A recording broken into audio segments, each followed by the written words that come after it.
Oi, gente. Meu nome é Alexandre Janone Berlain e vim hoje apresentar o trabalho da iniciação científica que realizei com orientação do professor Rafael Yokoingawa de Camargo,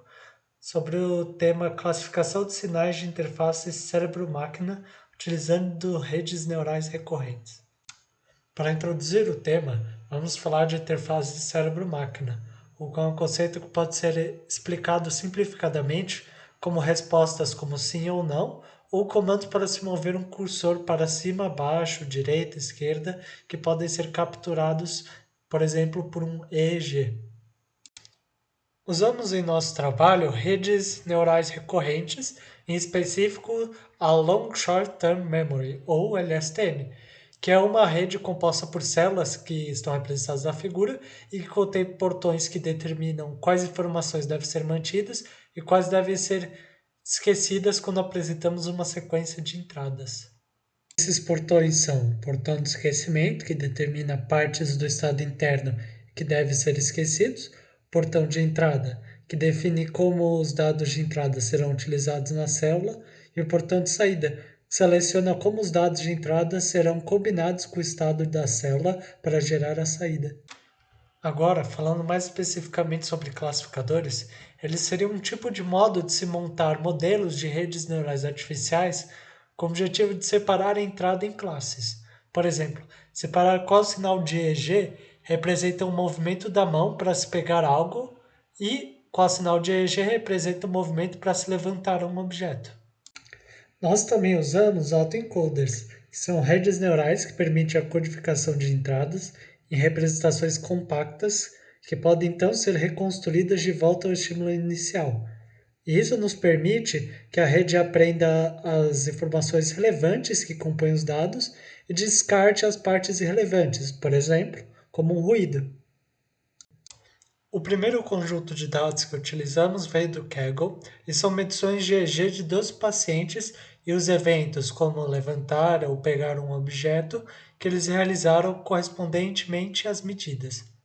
Usamos as medições de apenas um dos pacientes, realizando dois testes diferentes, com um eletrodo, que é o CP1, e com 5 eletrodos, que são o FP1, o CZ, o T7, o T8 e o OZ. Sobre o processamento de dados, nós processamos os dados a normalizar as medições de EG entre 0 e 1 e formatamos as medidas e os eventos em 149 passos temporais,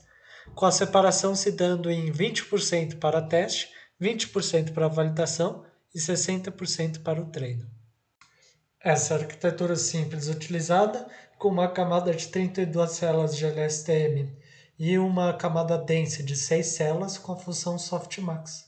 E ao treinarmos a rede com os dados, mudando a quantidade de eletrodos usadas e de mesmo os mesmos parâmetros, obtivemos que a acurácia do treino e da validação dos modelos em cima de 5 classes, na esquerda usando um eletrodo e na direita usando 5, nós conseguimos observar que apenas um eletrodo não foi suficiente para a classificação. Depois, utilizamos um conjunto de dados criados artificialmente de senoides com fases aleatórias e ruído gaussiano de desvio padrão 0,2 e meio zero.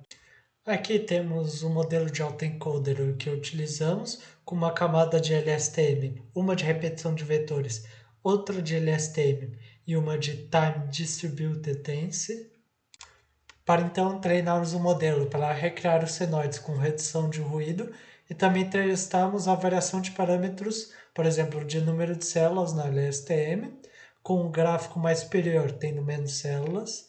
e o valor da função dropout com um gráfico à esquerda tendo dropout igual a 0,2 e à direita igual a zero, e com isso observamos que a quantidade de células são extremamente importantes para um bom desempenho da rede e que tem um melhor desempenho com a função dropout. E para finalizar, vale destacar o quão relevante é a função dropout e a quantidade de células são para o desempenho do modelo, como observamos anteriormente, e que futuramente poderemos usar as saídas do autoencoder para servir de entrada para um classificador. E é isso. Tchau!